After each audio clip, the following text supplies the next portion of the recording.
2부 시간입니다. 2부에서는 주택용 태양광의 어떤 문제점, 그리고 여러분이 굉장히 궁금해 하시는 잉여 전력이라고 하는 부분들을 이제 살펴볼 거예요. 잉여 전력이 과연 무엇인지 아주 명쾌하게 설명을 드릴 겁니다.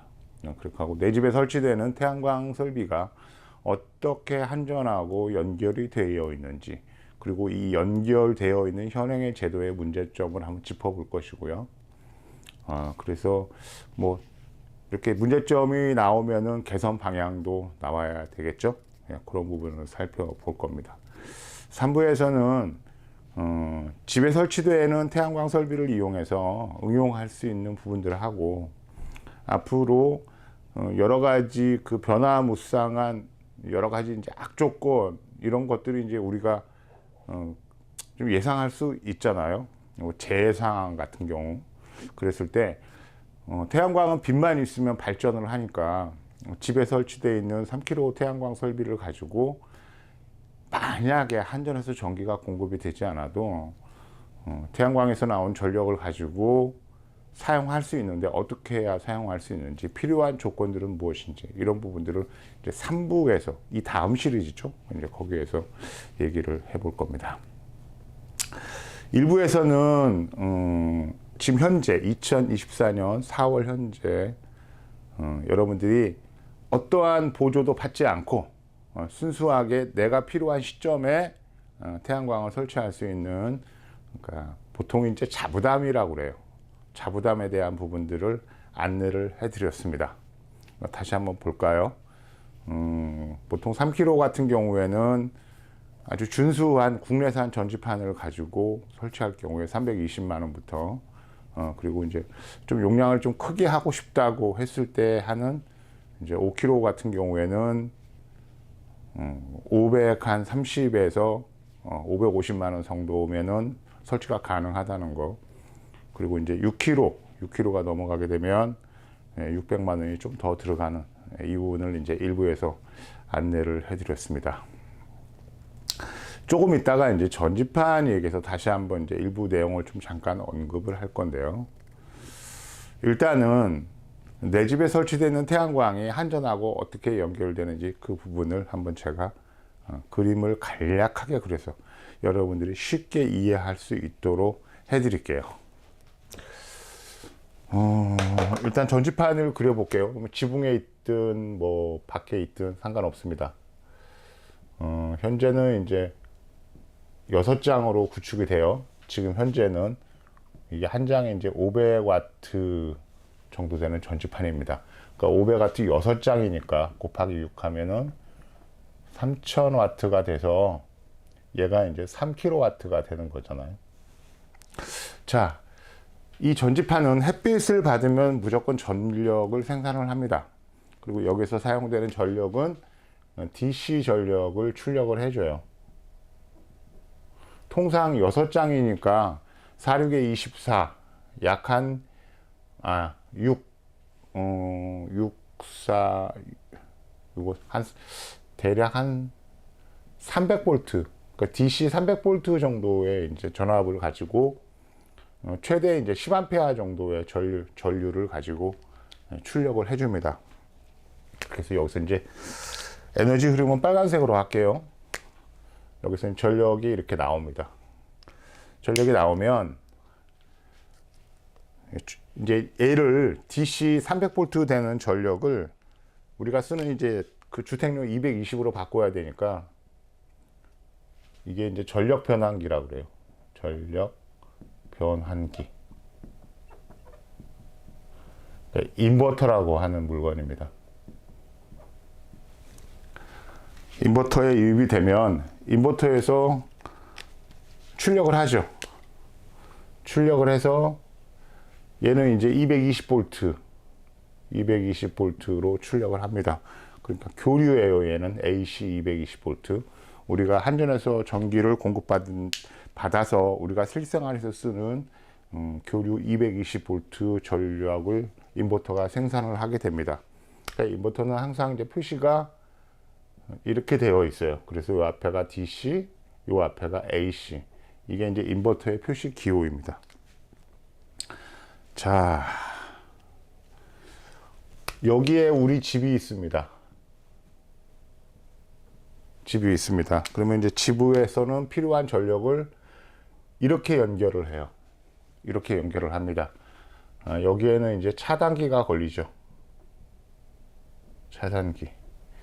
이게 이제 현행 대한민국에서 쓰는 주택 상계거래 방식입니다.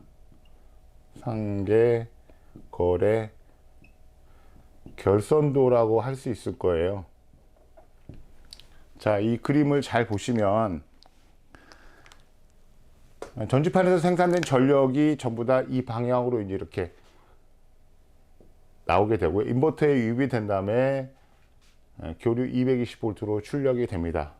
그러면은 낮 시간 동안에는 전력을 생산하잖아요. 그러면 전기의 흐름이 이렇게 돼 있죠. 그리고 집에서도 전력을 소비하니까 집으로 전기가 이렇게 들어가겠죠. 한전에서는 전기가 이렇게 공급이 됩니다. 자, 이랬을 때 어떤 문제가 생기느냐? 그러면 이제 내가 전기를 얼마나 많이 썼는지 계측을 해야 되잖아요. 그 계측하는, 여기를 다시 한번 쓸게요. 좀 헷갈리니까 이 라인을 다시 그리겠습니다. 자, 여기에 한전 계량기가 놓여집니다. 그리고 여기서는 전기의 흐름이 이렇게 되겠죠. 자, 태양광 3kW라고 하면 실시간으로 1시간에 3kW 전력을 출력을 하는 거잖아요. 이랬을 때 문제가 뭐냐면, 자, 얘가 현재 3kW 전력을 출력을 하고 있을 때, 자, 보통 일반적인 집 같으면 낮 시간 동안에 얼마 정도의 소비 전력을 가지냐면 약 한 500W 정도의 소비 전력을 가져요. 그러니까 집에서 쓰는, 이게 이제 상시입니다. 상시. 냉장고는 24시간 돌아야 되는 거잖아요. 그 다음에 뭐 CCTV, 항상 24시간 켜져 있어야 되는 거, 김치냉장고도 마찬가지일 거고. 근데 이렇게 낮 시간에 한 500W 굉장히 적습니다. 그렇게 많이 걸리지 않아요. 500W에서 한 1kg 정도, 1kg 정도면 이제 어마어마하게 많이 걸리는 건데, 왜 그러냐면 일반적인 주택이 보통 하루에 보통 한 10kg에서 한 15kg 정도를 쓰거든요. 하루에. 근데 우리가 이제 24시간이니까 이거를 만약에 15kg라 했을 때 24시간으로 나누면 뭐 얼마 안 되잖아요. 한 700W 정도 됩니다. 그러니까 그냥 낮 시간이라고 해서 500W라고 했을 때 여기서는 3kg가 출력이 되면 집에서 필요한 전력보다도 6배 정도 전력을 더 출력을 하잖아요. 출력을 하게 되면, 자, 3kg 중에서 일단은 여기가 계량기인데 500W는 일이 들어갑니다. 그렇게 하고 2.5kW, 그러니까 500W는 일이 갔을까, 2.5kW가 어디로 가야 될 거잖아요. 2.5kW가 한전망으로 흘러갈 때 여기에서 계량기가 계산을 합니다. 보통 이제 역산한다고 하는데, 이거는 이제 과거 기계식 계량기가 거꾸로 돌아갔을 때 그때 이제 개념으로 만들어진 건데, 지금은 이제 역방향 카운트를 하게 돼 있어요. 역방향으로 흘러가는. 그러니까 계량기는 한전에서 전기가 이렇게 공급이 되니까 이게 순방향이잖아요. 그런데 자, 3kg를 출력을 하고 있는데 집에서는 500W밖에 쓰지 않아서 나머지 2.5kg가 어찌하건 간에 한전망으로 흐르게 되는데, 이때는 이제 전기의 흐름 방향이 이제 역방향이니까 역송이라고 그럽니다. 역송. 거꾸로 송전한다는 얘기죠. 자, 이랬을 때 이제 문제가 뭐냐면, 이게 상계거래도라고 했는데요. 이때의 문제가 뭐냐면, 계량기가 여기 있지 않습니까? 계량기가 여기 있는데, 내 집에서 발전한 전력이 이 계량기 전단에서 집 쪽으로 빠지죠. 이렇게 계량기 전단에서 빠집니다. 그쵸? 그러니까 태양광에서 만들어진 전기가 집으로 다이렉트로 갔을 때는 어떤 곳에서도 계측이 안 돼요. 계측이 안 됩니다. 그런데 지금 이렇게 상황을 가정을 하면 2.5kW가 어찌하건 한전으로 가잖아요. 자, 이렇게 집에서 전기를 소비하고도 전기가 남아서, 발전된 전기가 남아서 한전으로 거꾸로 넘어가는 전력을 잉여 전력이라고 합니다. 그러니까 이 잉여 전력은 간단하게 얘기해서 이렇게 안 빠지냐, 집에서 하는 소비 전력, 소비 전력보다 발전 전력이 컸을 때, 발전량이 컸을 때 소비를 빼놓고 나머지 발전량이 한전으로 가거든요. 그러면서 계량기에서 역산을 하면서 갑니다. 이랬을 때 전력이 얘가 잉여 전력이에요.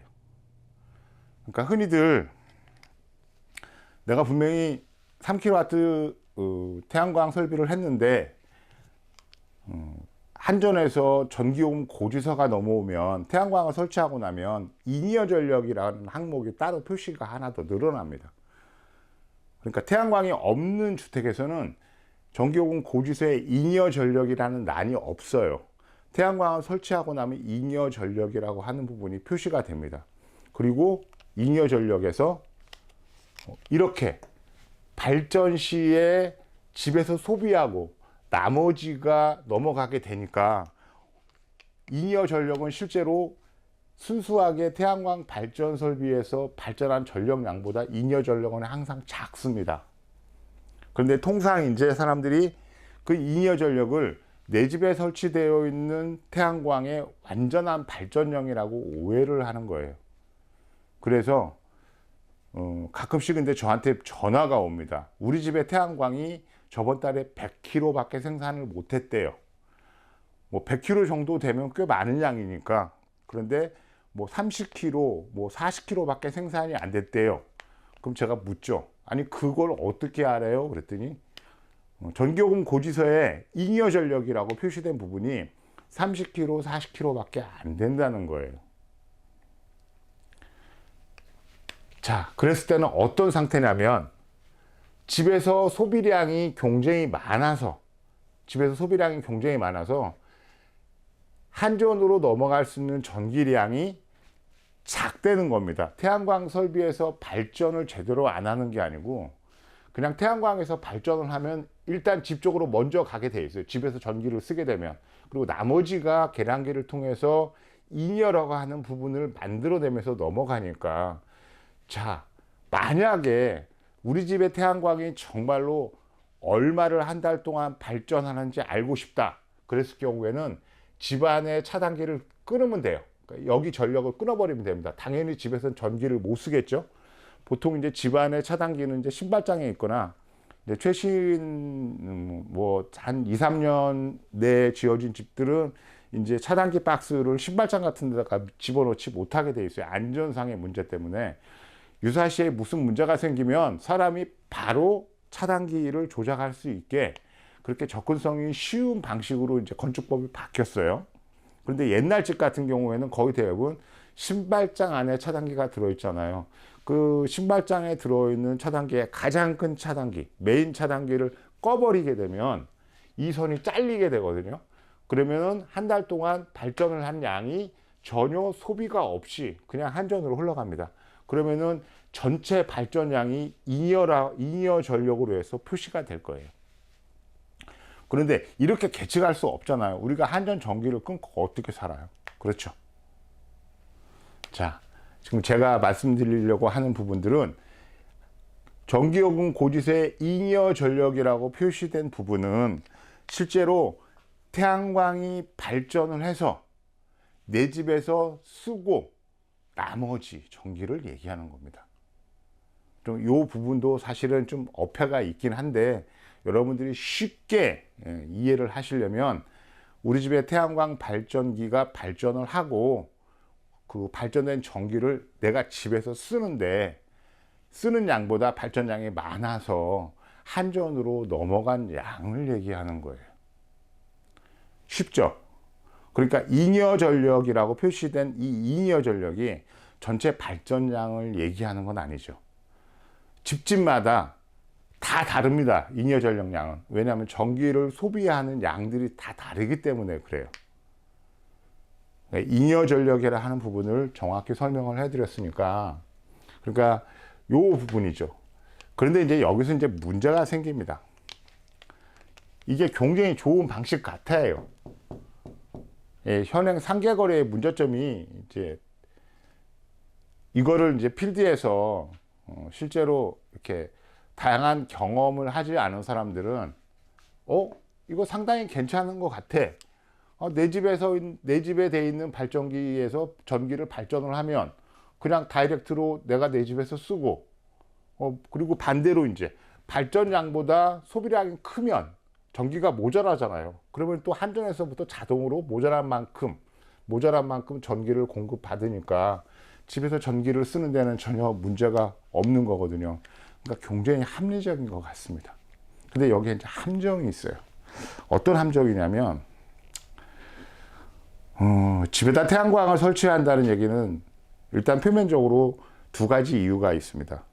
첫 번째, 전기 요금을 실질적으로 감소를 받으려고는 목적이 하나 있고요. 그리고 다른 하나 부분들은 약간의 사회적인 목적인데요. 내가 전기 에너지를 좀 아끼고 절약해서 에너지 소비를 좀 합리화한 생활을 하겠다는 그런 두 번째 목적도 있습니다. 그런데 태양광을 설치하기 전까지는 한전으로부터 오로지 전기를 받아왔으니까 내가 한 달에 전기를 얼마 쓰는지, 우리 집에서 한 달에 전기를 얼마 쓰는지, 작년에는 얼마 썼는지, 저번 달에는 얼마 썼는지 요금 고지서를 보면 사용량이 정확히 표시가 되니까 내가 시간에 따라 갖고 전기를 쓰는 양의 그래프 같은 것들을 정확히 그릴 수 있어요. 그런데 태양광을 설치하고 나면 계량기 전단에서 발전된 전기가 집에 들어가 버리니까 집에 들어간 전기는 전혀 계측이 되지 않거든요. 계측이 되지 않고 뭐 잉여라고 하는 전력 그 부분이 표시되어 오기는 하지만 실제로 내가 집에서 한 달 동안 전기를 얼마나 썼는지에 대한 데이터를 찾기가 굉장히 어려워요. 왜냐하면 여기서 계측이 안 되고 있으니까. 그렇죠. 만약에 이 부분에다가 계측기를 하나 달아놓는다 그러면, 계량기 같은 걸 하나 달면 실제로 실제 소비량을 정확하게 알 수가 있죠. 자, 태양광을 설치한다는 얘기는 아까 얘기했듯이 요금을 실질적으로 감면받아서 전기요금을 적게 내려고 하는 그런 목적도 있습니다만, 전기에너지를 적절한 수준으로 아껴 쓰면서 합리적인 전기를 소비하려는 욕망도 있는 거거든요. 이 욕망을 해결하려고 그러면 사용량이 정확하게 내가 인식을 할 수 있어야 됩니다.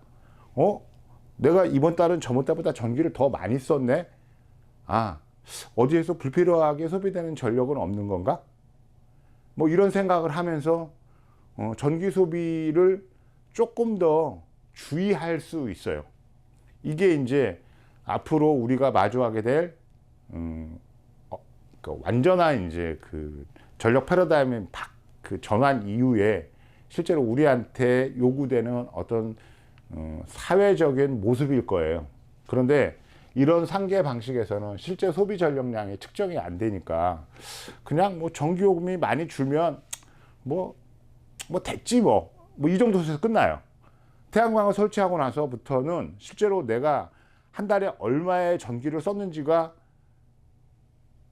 잘 알 수가 없어요. 왜냐하면 이렇게 다이렉트로 전기를 써버리니까.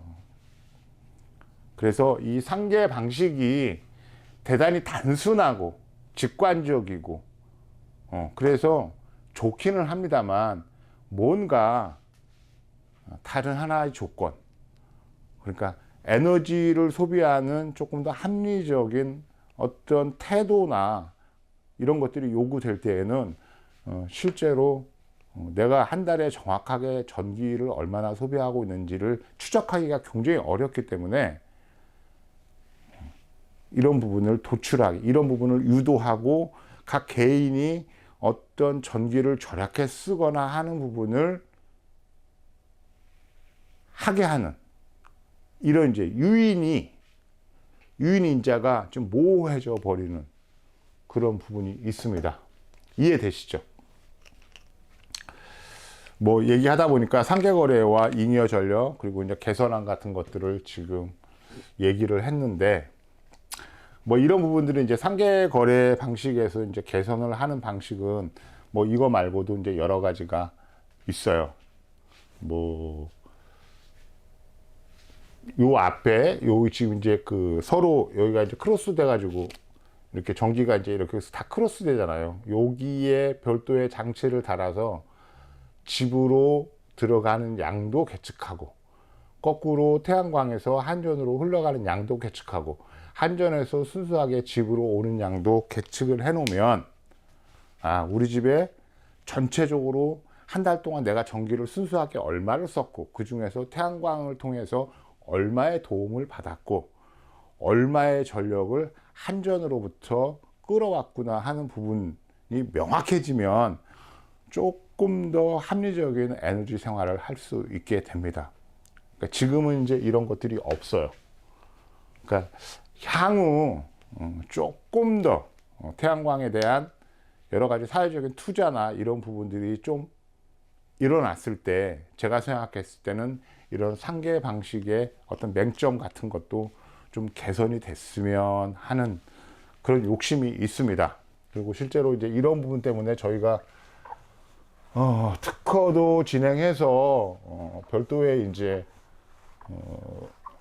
제품을 실제로는 이제 개발을 해서 현장에 적응하려고 그랬는데, 요즘에 태양광이 이제 워낙 이제 맥을 못 추니까 저희도 섣부르게 지금 투자를 못 하고 있는 상황인 거예요. 제가 매번 얘기합니다만 지금 현 시점이 우리나라뿐만이 아니고 전체 지구가 완전하게 에너지를 바꾸고 있어요. 그러니까 과거에 석탄, 석유, LNG 같은 지하 자원을 통해서 만들어진 전력을 지금 태양광이나 풍력 내지는 수소 같은 것들을 이용해서 만들어진 전기로 대체하려고 하고 있거든요. 사실은 이거는 엄청난 도전이고요. 그리고 만약에 성공한다 그러면 역사상 어마어마한 사건이 될 겁니다. 그래서 훗날 앞으로도 우리가 기후위기를 잘 견뎌서 향후 한 100년이든 내지는 300년이든 500년이든 그 이후에도 인류가 현재의 문명을 계속 지속시킬 수 있다 그러면 최소한 2000년에서 2050년 사이에 전체 지구가 전기 에너지를 태양광이나 풍력 같은 1차 에너지를 기반으로 해서 수소 에너지랑 같이 믹스한 이런 상태로 되어가는 이 과정을 아마 에너지 혁명기라고 이렇게 역사적으로 규정을 할 가능성이 굉장히 많습니다. 그리고 사실은 우리가 이 부분을 이제 힘들어도 사실은 해내야 되는 지금 시점이기도 하고요. 여러 가지 당장 표면적으로는 기후 위기에 대응하는 아주 효과적인 방식으로서 태양광이나 풍력을 사용하기도 하지만, 지하 자원을 더 이상 꺼내 쓰지 않고 자연 상태에서 존재하는 태양광이나 풍력 같은 무한한 에너지를 가지고 문명에 필요한 에너지를 충당한다 그러면 이건 아주 역사적인 대사건이 될 거예요. 그러면은 제가 저번 영상에서도 얘기한 것처럼 우리가 누리고 있는 이 문명, 번영과 발전된 상태의 이 문명의 밥이 에너지인데, 자, 2000년부터 2050년 정도까지 이 에너지 방식을 바꿨다. 만약에 바꾸고 있다라고 하면 세상이 변하죠. 왜? 가장 기본적인 거니까. 우리가 밥을, 주식을 쌀이 아닌 다른 걸로 대체를 해버리면 우리 생활이 변하거든요. 나만 변하는 게 아니고 내 주변을 둘러싼 여러 가지 상품들, 유통 과정 이런 것들이 전부 다 변하게 됩니다. 그러면 사회가 변하죠. 사실은 우리가 이런 이제 엄청난 이제 변화의 가운데에 있고요.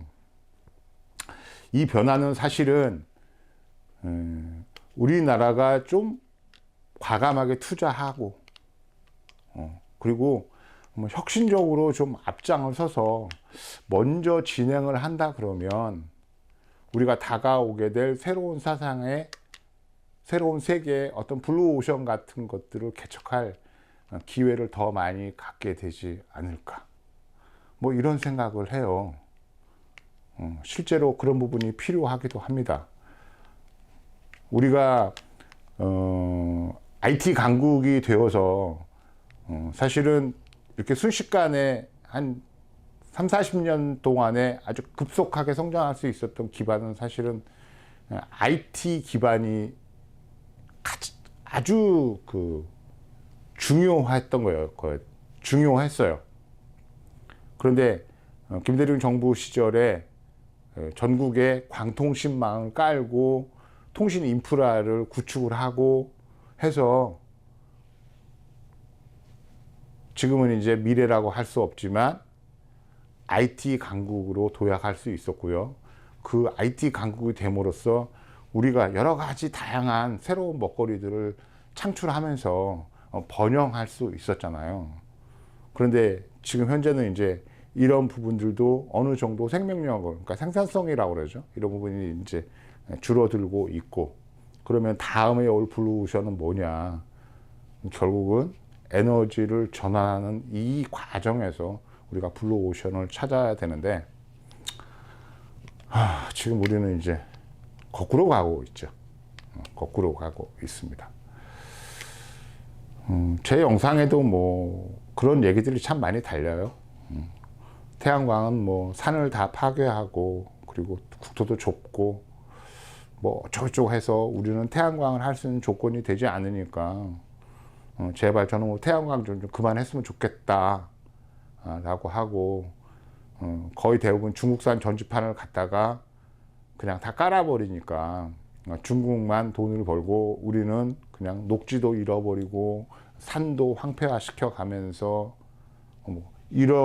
그래서 우리한테는 실제적으로 얻는 것이 별로 없다. 그리고 태양광이 요즘에는 이제 너무 많이 발전을 해서 한전에 이제 개통망에다 부담을 주니까 블랙아웃에 대한 이제 위험성도 있고 뭐 여러 가지 이유를 들어가지고 그냥 24시간 똑같이 전력을 계속 발전할 수 있는 원자력 발전이 우리에게 더 필요하지 않느냐고 이렇게 말하시는 분도 계신데, 분명한 거는 지구상의 모든 나라들이 신재생 에너지를 기반으로 해서 에너지 전환을 하려고 하는 거예요.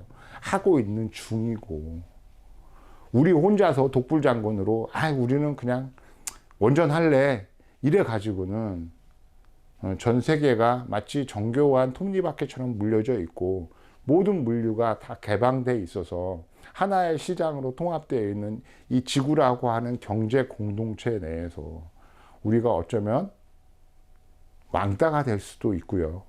그 왕따가 된다 그러면 미래 먹거리 같은 것으로부터 소외될 가능성이 굉장히 높기 때문에 어차피 에너지 전환하는 과정은 굉장히 힘들고 또 나름대로의 고통이 있을 수도 있고요. 치러야 될 대가도 분명하게 있습니다. 하지만 어차피 가야 할 길이라면 우리가 먼저 투자하고 먼저 고통을 감내하고 그래서 먼저 그 목적지에 도착을 해버린다 하면 우리에게 더 많은 기회가 있을 거예요. 저는 이제 그렇게 생각을 합니다. 그 다음에 이제 주택의 태양광은 뭐 한 3년 전부터는 이제 좀 상황이 바뀌었는데, 주택 태양광은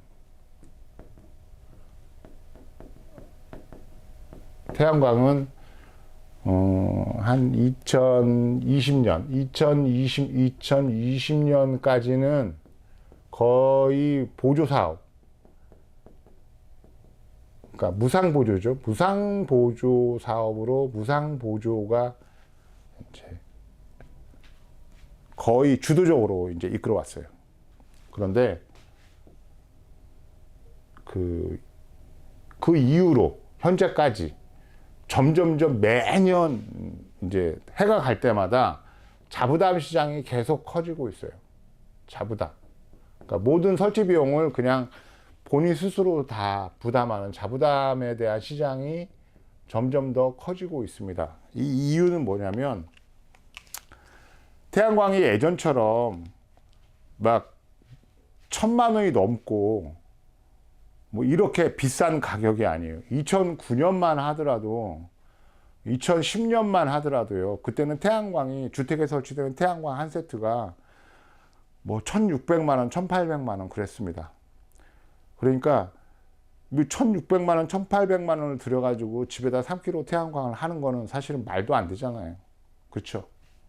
그러니까 어떻게 했어요? 정부에서 소비자가 한 650만 원까지만 내고, 그리고 나머지를 정부에서 무상으로 지원할게. 그래서 주택에 설치되는 태양광의 보조 사업은 어떤 기준이냐면, 소비자가 650만 원만 내면 나머지는 국가가 부담한다는 개념으로 설계가 된 거예요.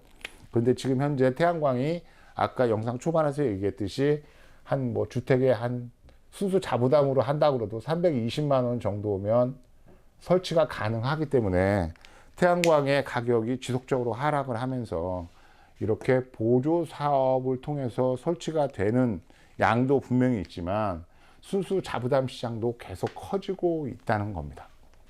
그래서 제가 이런 영상을 만들게 됐고요. 그리고 저희는 작년, 재작년부터 아예 정부 보조 사업을 취급을 하지 않습니다. 포기했어요. 왜냐하면 양도 적고, 그리고 절차도 너무 복잡하고요. 그리고 실제로 정부 보조를 승인을 받을 수 있는 확률 자체가 워낙 낮아서, 제가 여러분들한테 정부를 보조를 받아주겠습니다 하고 약속을 해도 약속을 지키지 못할 가능성들이 굉장히 높기 때문에 괜한 분란을 만들고 싶지 않고요. 그리고 저 역시도 또 많은 어려움이 있어요. 왜냐면 약속, 기대 이런 것들을 이제 충족을 시켜드리지 못하니까. 그래서 그냥 재작년부터는 아예 그냥 보조 사업을 아예 그냥 손을 떼어버렸습니다. 떼어버리고 그냥 자부담 시장에 이렇게 집중을 하고 있는 거예요. 이 자부담 시장의 이제 장점은 뭐냐면, 일단 비용이 이제 많이 싸졌어요. 많이 싸졌고, 또 하나 기존의 3kW의 설비를 보조를 받아갖고 한 경우에는 더 이상 보조로 태양광 설치가 진행이 되지 않습니다. 더 이상 보조를 받을 수가 없어요. 근데 이제 어떤 주택들 같은 경우에는 3kW 갖고 좀 모자라. 한 3kW 좀 더 있었으면 좋겠는데, 그랬을 경우는 이제 자부담으로 설치를 해야 되는데, 가격을 알아보니까 가격이 얼마 안 돼. 제 기억으로는 한 2년 사이에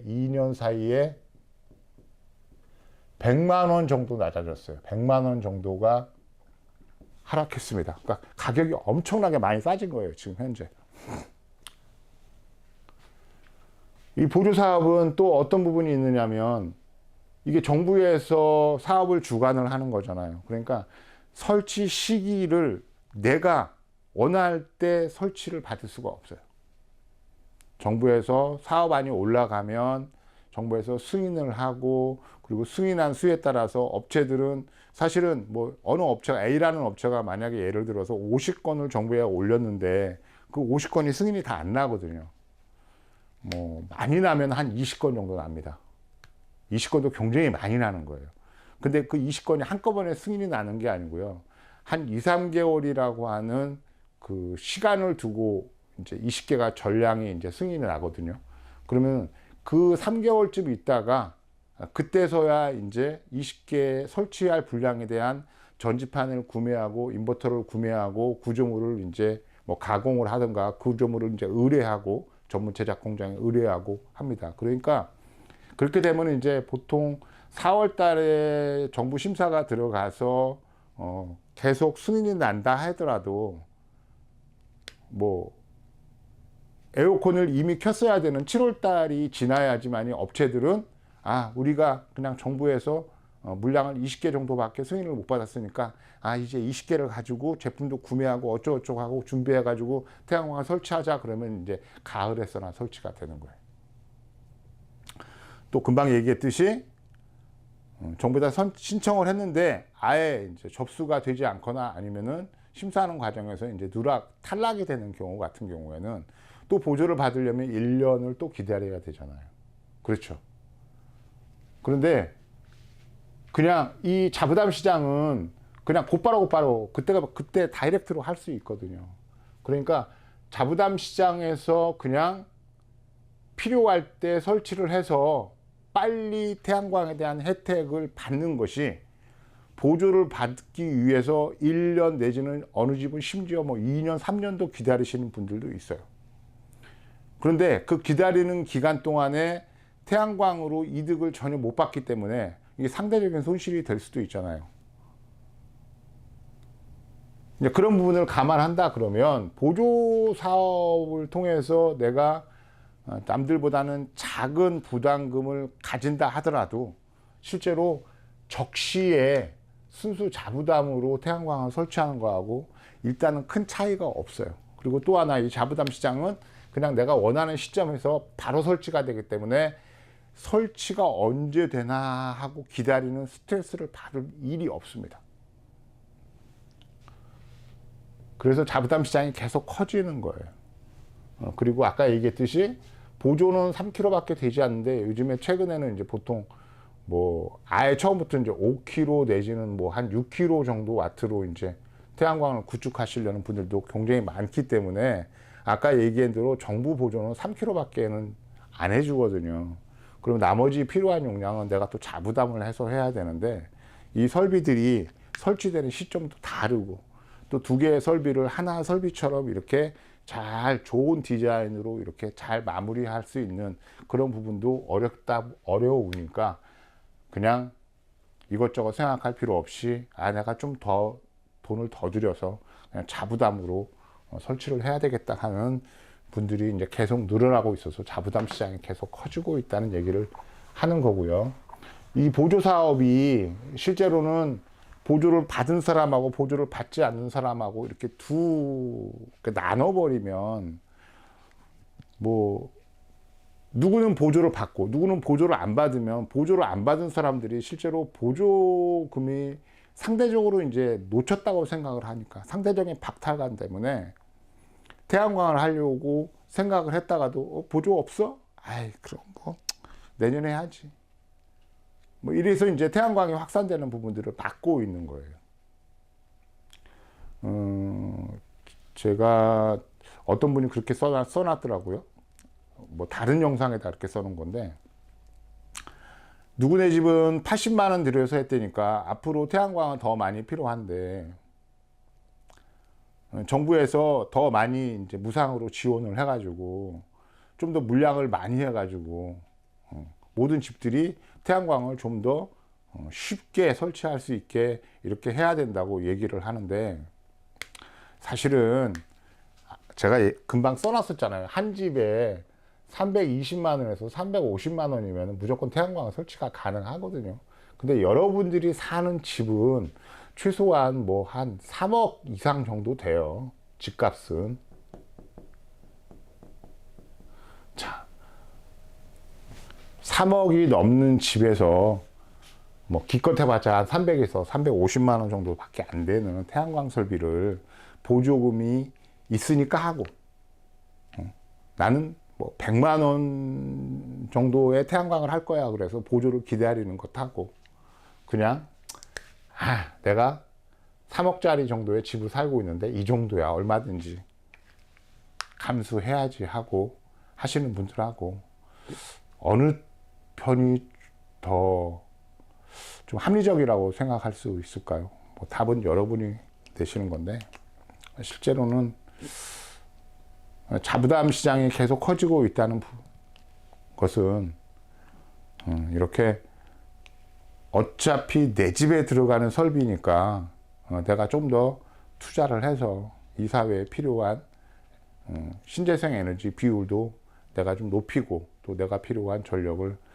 내가 직접 생산해서 쓰겠다고 하시는 분들이 계속 늘어나고 있기 때문에 자부담 시장도 계속 커지는 거죠.